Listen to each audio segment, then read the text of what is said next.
राधे राधे महाराज जी। गुरुजी, मैं पिछले 3 सालों से शमशान साधना कर रहा था। फिर मैंने आपका सत्संग सुना, जिसके बाद मैं वही क्रिया जो करता था वो सारी पूरी तरह छोड़ दी। लेकिन अब भी मुझे ऐसा लगता है कि शमशान से जुड़ी हुई चीजें मेरा पीछा नहीं छोड़ रही महाराज जी। रात दिन बहुत बुरे सपने, डर का एहसास, और मतलब मन बहुत घबरा रहा है महाराज जी। अभी तो नाम शुरू किया है मैंने जपना। चिंता न करो, स्मशान तो लादे घूम रहे हैं, ये मुर्दा ही तो है। इसमें भगवान बैठे हैं इसलिए चल फिर रहा है। लोग बहुत भ्रमित हो जाते हैं, उनको सही मार्ग ना मिलने के कारण। नौजवान है, बेमतलब का कुछ नहीं है यार। जब जिंदा का स्वरूप होने पर तुम कुछ भगवत प्राप्ति नहीं करते तो मरे हुए लोग हमारा क्या सहयोग कर देंगे? क्या वहां स्मशान में बैठे हुए हैं क्या यमराज के यहाँ उनकी पिटाई धुलाई शुरू हो गई? या तो नर्क गए या तो स्वर्ग गए। कोई परम पद जाने वाला वो बात अलग है। इसलिए रामकृष्ण हरि भजो, भगवान का नाम जप करो। ये सब ऐसी बातें जिनमें जीवन बर्बाद हो जाता है, जीवन नष्ट हो जाता है। हम एक बहुत अच्छे साधक की बात कहते हैं। वो बहुत अच्छी साधना कर रहे थे और वो आद्याशक्ति को वश में करना चाहते थे। बड़ी पवित्रता से, हमें खूब परिचय में, बड़ी पवित्रता से, क्योंकि उस समय हम नैष्ठिक ब्रह्मचारी थे, उस समय हम भी साधना में ही थे। बड़ी पवित्रता से एकांत स्थल में रोज हवन और रोज नियम से करते थे। जब उनकी साधना का फल का समय आया तो उनके कान के पास से मक्खी सी निकली, ऐसे पास से ऐसे करते हुए। माता जी का एक नाम भ्रमरी भी है। और वो ऐसे जुड़ गई तो सामने देखा इतना सुंदर रूप कि वो काम मोहित हो गए। जो ही काम मोहित हो, इसमें बुद्धि भ्रष्ट हो गई। बुद्धि भ्रष्ट हो गई तो पागल की तरह जीवन व्यतीत किया, कूड़ा करबाद बटोरते हुए। एक साधक कूड़ा कर। माँ को माँ की तरह भजो, हनुमान जी को भक्त की तरह भजो। अगर उनको अधीन करने की कोशिश करोगे तो बुद्धि में इतनी क्षमता नहीं कि झेल पावे। ये भूत प्रेत पिशाचों को जागृत करके क्या प्राप्त कर लोगे? कुछ नहीं। एक बार एक ऐसे थे कि वो देखते ही बता देते थे, अच्छा आप अमुक हो, अमुक कार्य के लिए आए हो। तो लोग बड़े प्रभावित हो जाते, यार ये तो मेरा नाम जानते हैं और ये काम जानते हैं, मैं किस काम के लिए आया हूं। बड़े प्रभावित हो जाते। तो भाई जी से हनुमान प्रसाद पोद्दार जी, गीता वाटिका गोरखपुर, उन्होंने सुना तो उन्होंने कहा एक बार हम भी देखते हैं। तो वहां गए तो उनका, आप श्री हनुमान प्रसाद पोद्दार जी हैं, आप हमें चेक करने आए।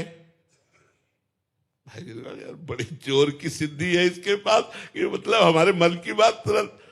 भाई जी ने कहा देखो हम मित्रवत बात करते हैं, आप भगवत प्राप्त तो हो नहीं,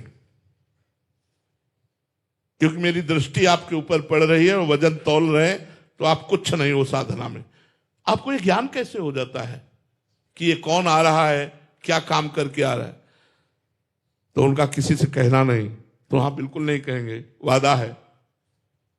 तो उन्होंने कान में ऐसे कपड़ा बांधे हुए थे, कान हटाया, यहां बिष्ठा मल, यहां मल लगाए हुए थे और कहा यक्षिणी बैठी हुई है, यहां मल में यक्षिणी बैठी हुई है। वो मुझे कान में तुरंत बता देती कि इनका नाम अमुक है और ये।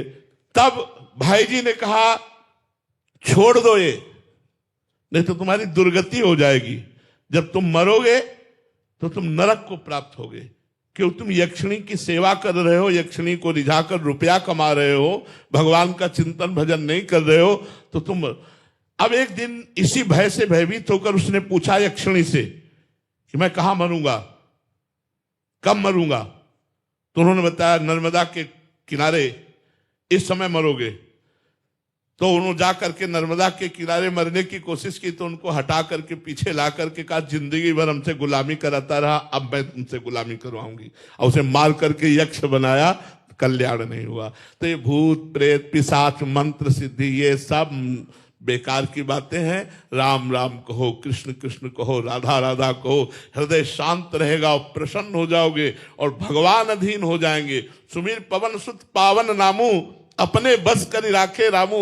जब भगवान अधीन हो जाते थे यार, और अधीन होने की क्या बात है। जहां मेरा भक्त चरण रखे वहां रखूं मैं हाथ, पीछे पीछे मैं फिरूं कभी न छाड़ूं साथ। ऐसा प्रभु जब प्यार देते हैं यार, काहे कि इधर उधर परेशान हो रहे हो। कुछ नहीं, नाम जप करो भगवान का, और ये स्वप्न पूर्ण संस्कार हैं जो पूर्व वाले, वो भस्म हो जाएंगे तो सब खत्म हो जाएंगे, ये कोई बिगाड़ नहीं सकता। मीनाक्षी जी हैदराबाद से। राधे राधे महाराज जी। महाराज जी, जोई जोई प्यारो करे सोई मोही भावे, महाराज जी जीवन में कैसे उतरे, क्योंकि कई बार मन खिन्न सा हो जाता है। जब तक अहंकार है, अहंकार देह भाव, मैं स्त्री, मैं पुरुष, मैं अमुक, मैं अमुक, तब तक अपनी इच्छाएं होती हैं। अपनी इच्छाओं की पूर्ति के लिए हम प्रयासरत रहते हैं, और जब इच्छाओं की पूर्ति हो जाती है तो हम हर्षित होते हैं, और जब इच्छाओं की पूर्ति नहीं होती तो हम खिन्न और उदास हो जाते हैं। ये सांसारिक पुरुष की स्थिति है। लेकिन जो सद्गुरुदेव भगवान के चरणों का आश्रय लेकर अपने अहंकार को उनके चरणों में समर्पित कर देता है और मन से भगवान का चिंतन करता है, तो उसके जीवन में जो कुछ भी होता है उसमें वो भगवान की कृपा को देखता है, भगवान के मंगल विधान को देखता है। इसीलिए वो बोलता है, जोई जोई प्यारो करे सोई मोहि भावे। जो हमारे प्यारे करते हैं वो मुझे बहुत अच्छा लगता है। जैसे श्री गुरु अर्जन देव जी ने कहा, तेरा किया मीठा लागे। ये कब होता है? जब पूर्ण रूप से समर्पित होता है। तन मन प्राण अहंकार ये जब गुरु चरणों में समर्पित होता है, तब प्रभु का हर विधान, चाहे वो गला कटवाना क्यों ना हो, चाहे वो आग में जलना क्यों ना हो, प्रभु का ये विधान तो अच्छा लगता है कि लोग प्रणाम करते हैं, हमारा यश हो रहा है, हमारी मनोकामना पूर्ण हो रही, ये तो अच्छा लगता है। जोई जोई प्यारो करे सोई मोहि भावे।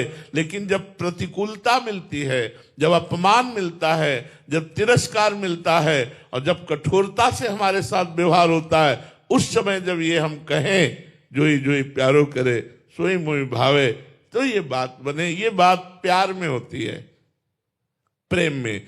जब हमारा प्रभु से प्रेम हो जाता है, हमारा अहंकार समर्पित हो जाता है, तब बड़ी से बड़ी स्थिति में भी हम विचलित नहीं होते, और उस समय अनुभव होता है मेरे ऊपर प्रभु की विशेष कृपा है। चाहे वो कितना भी दुख भरा विधान क्यों न हो, कितना भी विपत्ति भरा विधान क्यों न हो, यह अनुभव होता है कि कृपा है हमारे ऊपर, उस परमात्मा की, उस वाहेगुरु की, उस हरि की, उस राम की, उस कृष्ण की कृपा है हमारे ऊपर।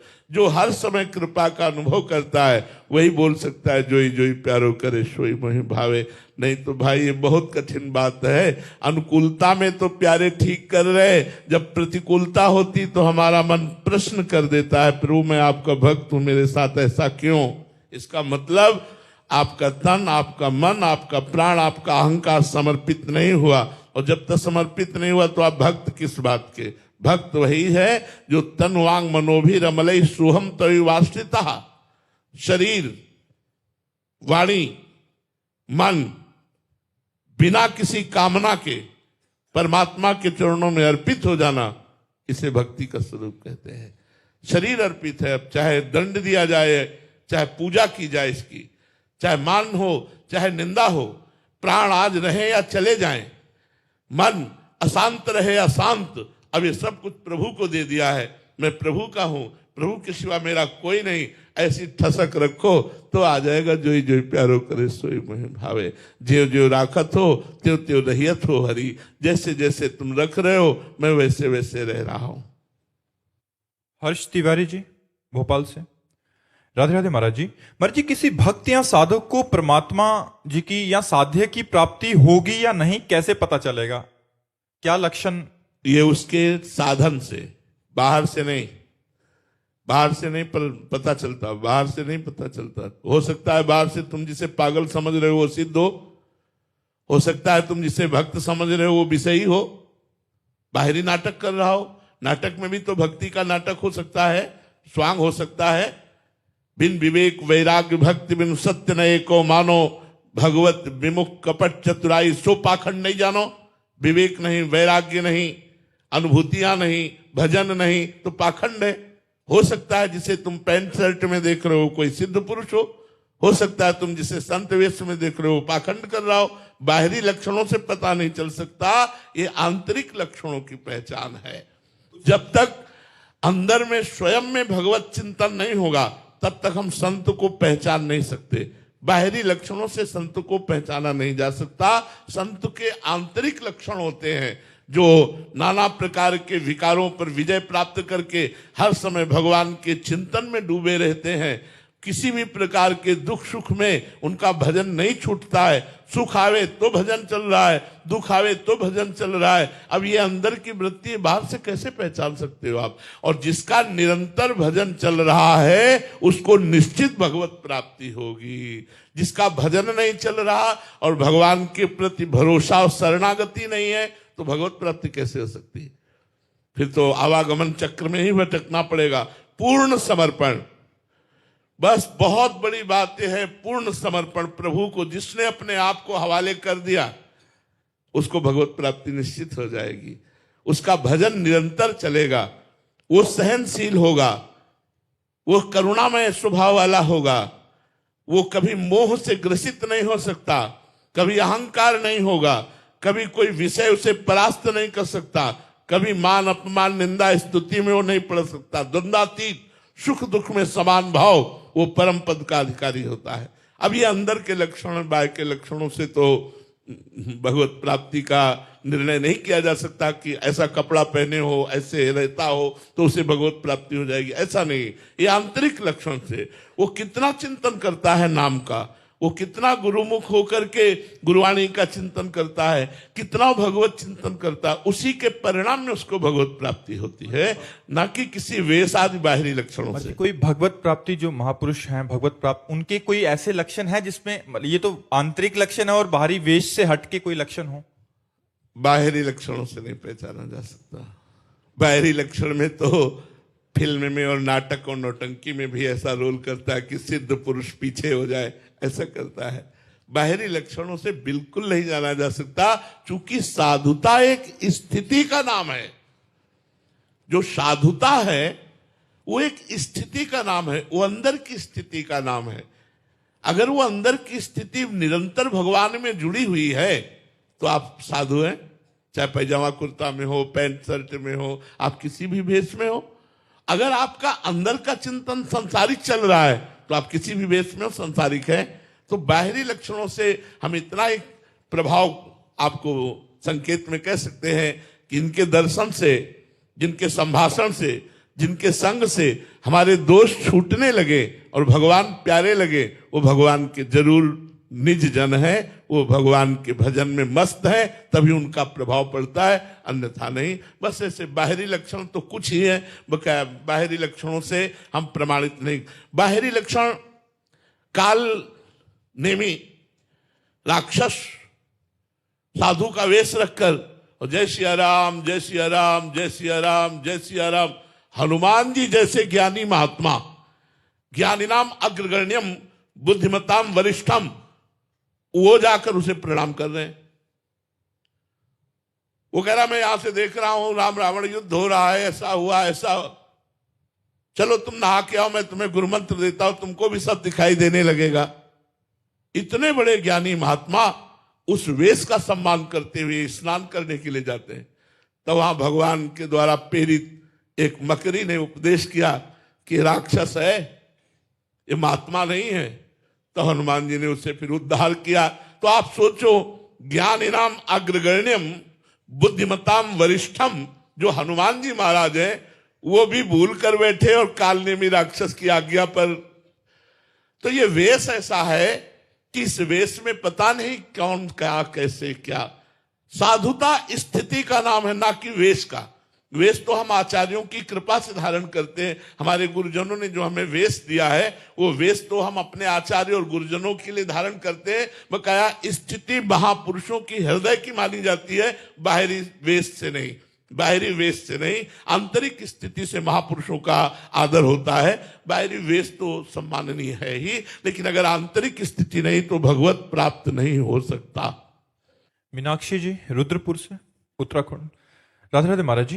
महाराज जी, जैसी श्रद्धा, निष्ठा, प्रेम, दृढ़ विश्वास, समर्पण आपके गुरु के प्रति है, ऐसा महाराज जी हम साधकों में कैसे आए? ये हमारी तरफ से नहीं है, गुरु जी की तरफ से है।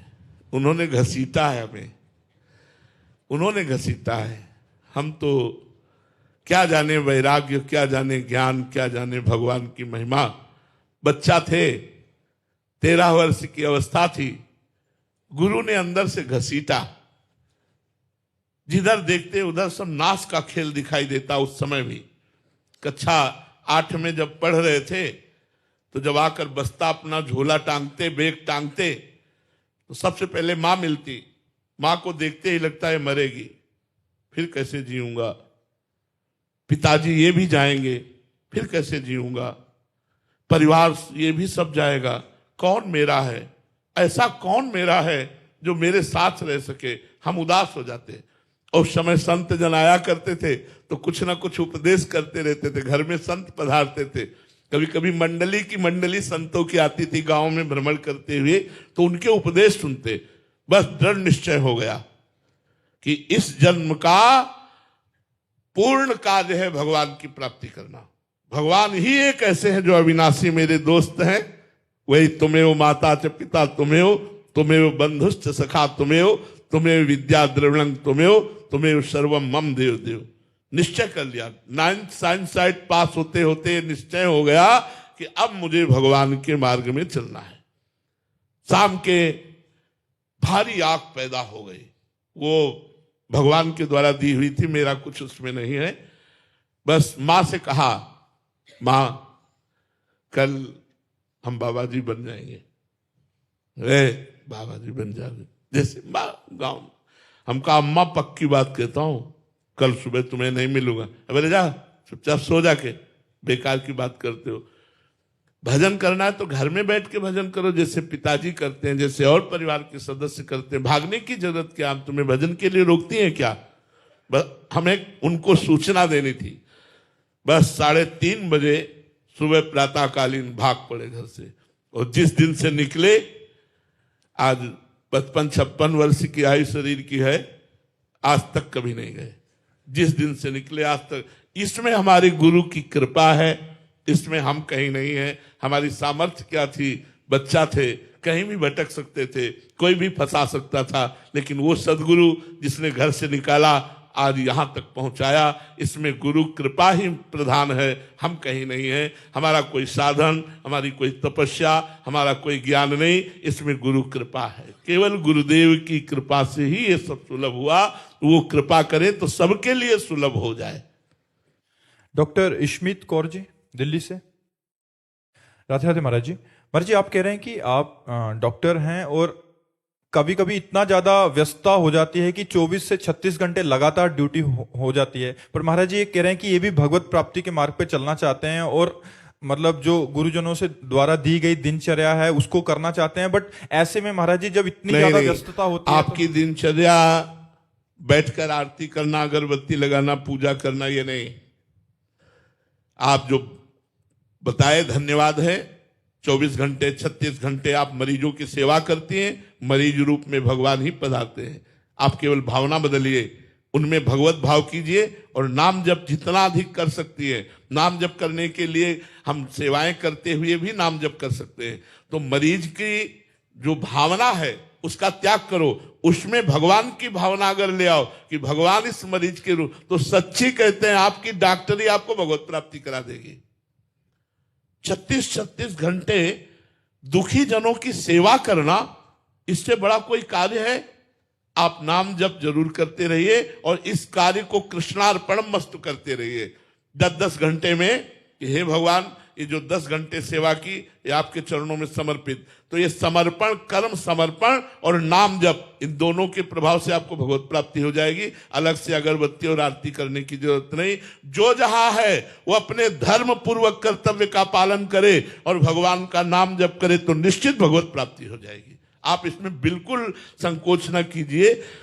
ये तो सर्वाणि कर्माणि मयि सन्न्यस्य मत्पराहा अनन्य नैव योगेन माम ध्यायन्तु उपासते। भगवान ने दो बात कही। ये तो सर्वाणि कर्माणि, ये नहीं कहा कि पूजा पाठ कर्माणि, सर्वाणि यत् करोषि, जो भी तुम करते हो वो मुझे समर्पित कर दो और माम ध्यायन्तु उपासते, मेरा ध्यान करो, मेरा नाम जप करो।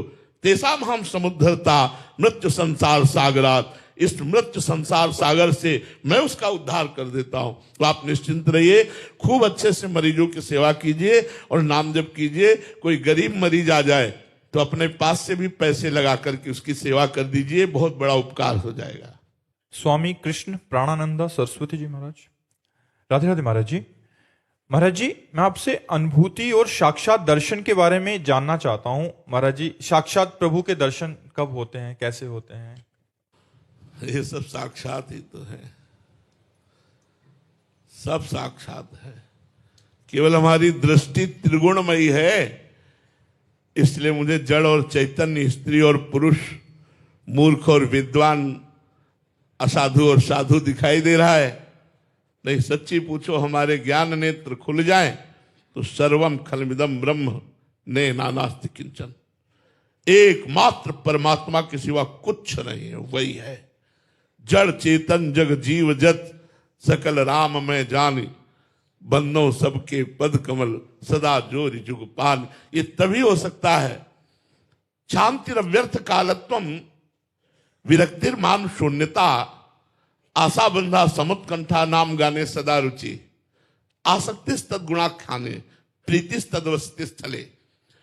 हमारे अंदर इतनी क्षमता जानी चाहिए कि हमारा कोई अपमान करे, हमें कोई मारे, हमें गाली दे, फिर हम उसका मंगल मनाएं, उसका मंगल मनाएं। भगवान तुम्हें कभी दुख न दे। दुख देने वाले के प्रति शांति, इतना शांत हृदय है कि उसका मंगल मनाए। ये साधु का, ये हम अपने इन्हीं नेत्रों से सबको भगवान रूप देख सके, ये अनुभूति कर सके, इसके लिए पहली क्षमता शांति।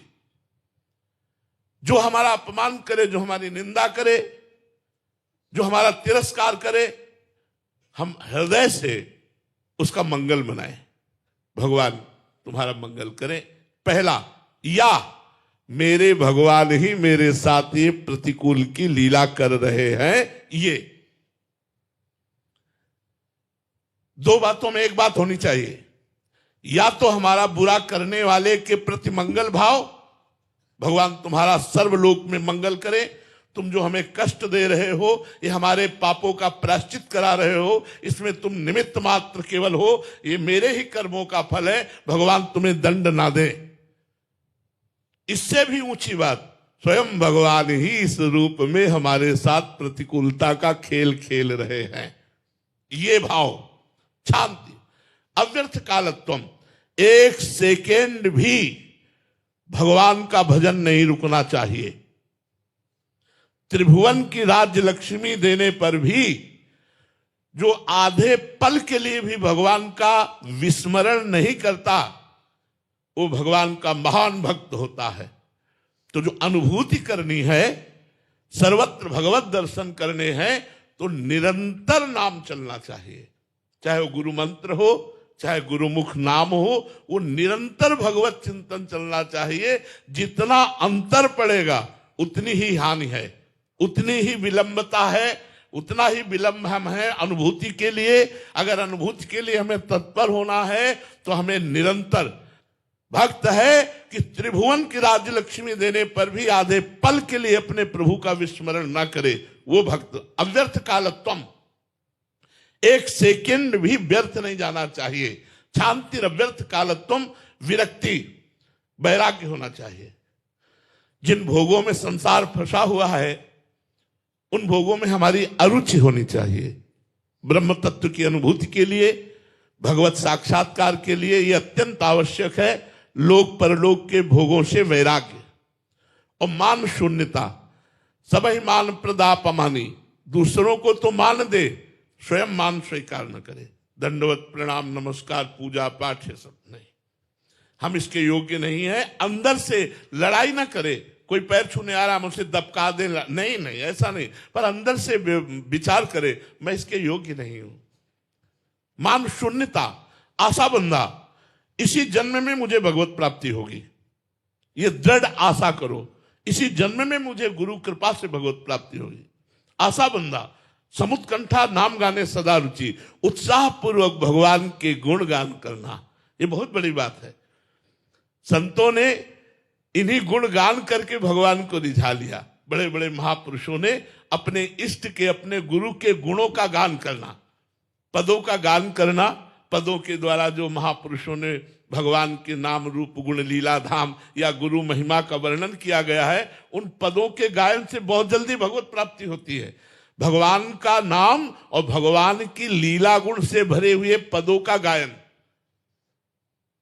समुत्कंठा, नाम गाने सदा रुचि, आसक्ति तद गुणाख्याने, भगवान की चर्चा करने में आसक्ति होनी चाहिए। आपसे कोई मिले, भगवान की चर्चा करने में आसक्ति होनी चाहिए।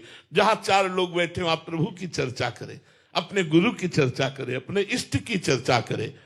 प्रीतिस्तद वसति स्थले, जहां हमारे गुरु वास करते हैं, जहां हमारे इष्ट वास करते हैं, उस स्थान पर बहुत प्रीति होनी चाहिए।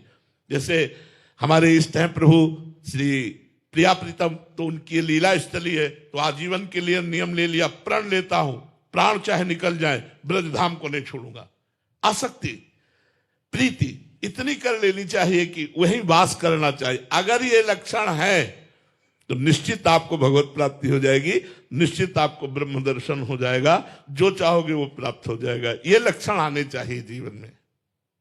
महाराज जी, ये प्रश्न हम इसलिए पूछ रहे हैं कि आजकल युवा वर्ग बहुत इससे ग्रसित हो रहा है। महाराज जी, आपस में प्रेम संबंध हो जाता है ब्याह से पहले ही, फिर क्या होता है कुछ समय बाद एक दूसरे की कमियां पता लगती हैं या जैसा भी होता है, तो उसके बाद महाराज जी एक पक्ष दूसरे को छोड़ देता है, बट एक की आसक्ति बहुत घनीभूत हो गई होती है, तो फिर महाराज जी उससे निकल पाना, एक दूसरे के प्रेम से एक तो निकल गया, एक वो पूरा जीवन महाराज जी ना इधर का रहता ना। देखो, तस्मा शास्त्रम प्रमाणम ते कार्या कार्यो व्यवस्थित, समाज में इसीलिए धर्म गुरु होते हैं और धर्म शास्त्र होते हैं कि हमको कैसे चलना है उसका हमें ज्ञान होना चाहिए।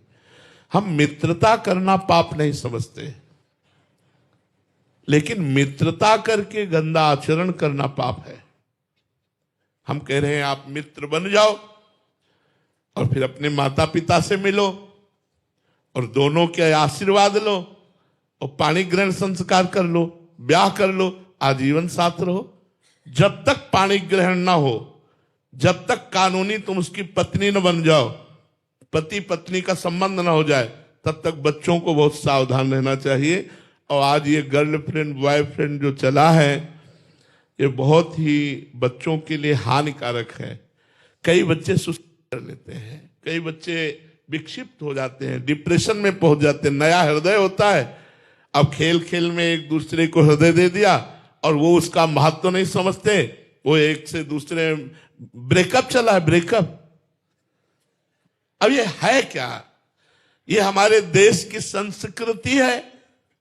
नहीं भाई, हमारे शास्त्र आज्ञा करते हैं ये अपराध है, ये पाप है, इसे नहीं करना चाहिए। अगर चूक हो गई तो फिर पूरा जीवन बर्बाद हो जाता है, बच्चे डिस्टर्ब हो जाते हैं। ये ठीक नहीं है। दोस्ती करो, दोस्ती का मना नहीं है, लेकिन आजीवन की दोस्ती करो। किसी को भी अगर प्यार से स्वीकार करो तो आजीवन निर्वाह की सोचो। ये नहीं आज इसको कल उसको, ऐसे करने से तो आप लोगों का चरित्रहीन हो जाओगा।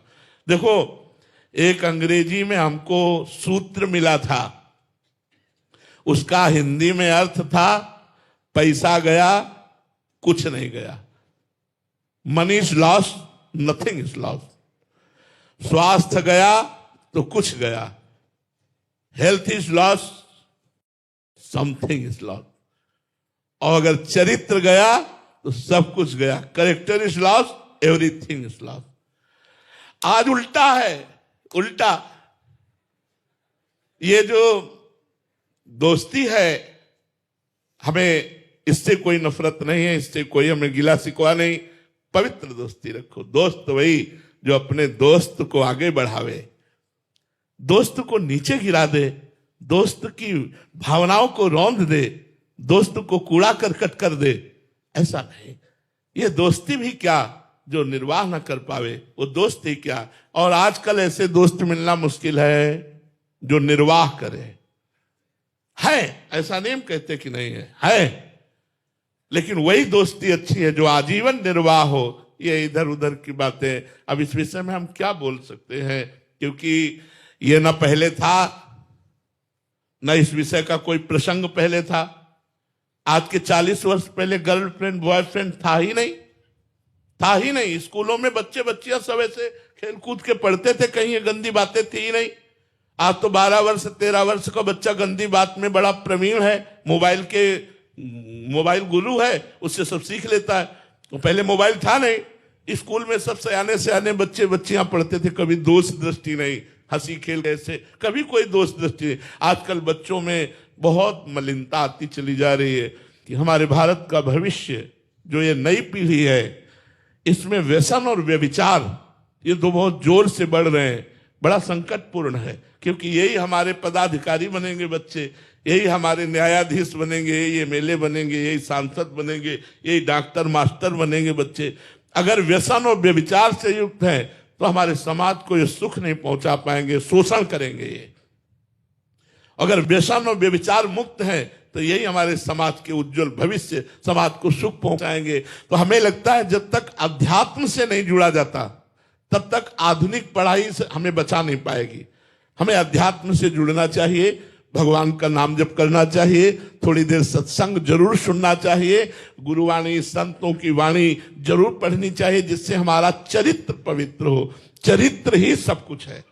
हमारे देश में चरित्र की पूजा होती है, इसलिए अब इसके विषय में आप सुधरना चाहे तो सुधर सकते हैं, बकाया दूसरी कोई दवा नहीं है, इसकी कोई औषधि नहीं है। आप सुधरना चाहे तो सुधर सकते हैं, प्रार्थना है सुधर जाओ, नहीं तो आप ही परेशान हो जाओगे, आप ही डिस्टर्ब हो जाओगे। कोई प्यार नहीं करता, प्यार करने वाले कोई बिरला लोग होते हैं। प्यार का नाटक करके वो अलग बातें हैं, लेकिन प्यार करने वाला कोई बिरला होता है। अब आपने दिल दे दिया, हृदय समर्पित कर दिया, कुछ दिन साथ रहे, अब वो दूसरे, फिर अब हालत क्या उसकी होगी। ऐसी स्थिति में बाहर कैसे निकला जाए महाराज जी? भगवान का आश्रय लेकर, बिना भगवान के आश्रय से नहीं। भगवान का आश्रय लो, सब बचा देंगे, वो सब ठीक कर देंगे, वो आपको अच्छा दोस्त मिला देंगे। आप चिंता मत करो, उनकी सृष्टि में कमी नहीं है। आप उनसे प्रार्थना करो, हे भगवान मुझे मेरे अनुरूप दोस्त दो, तो दोस्त दे देंगे। देखो करदम जी ने भगवान से तपस्या करके प्रार्थना की, मेरे अनुरूप पत्नी दो, तो आज सम्राट महाराज मनु की पुत्री देहूति भगवान ने ब्याह करवाया, जिससे कपिल भगवान का प्रादुर्भाव हुआ। तो इसलिए हमें जो चाहिए वो भगवान से मांगे, नाम जप करें, सहसा ऐसी गंदी बातों में ना उतरे, नहीं तो हमारा जीवन बर्बाद हो जाएगा।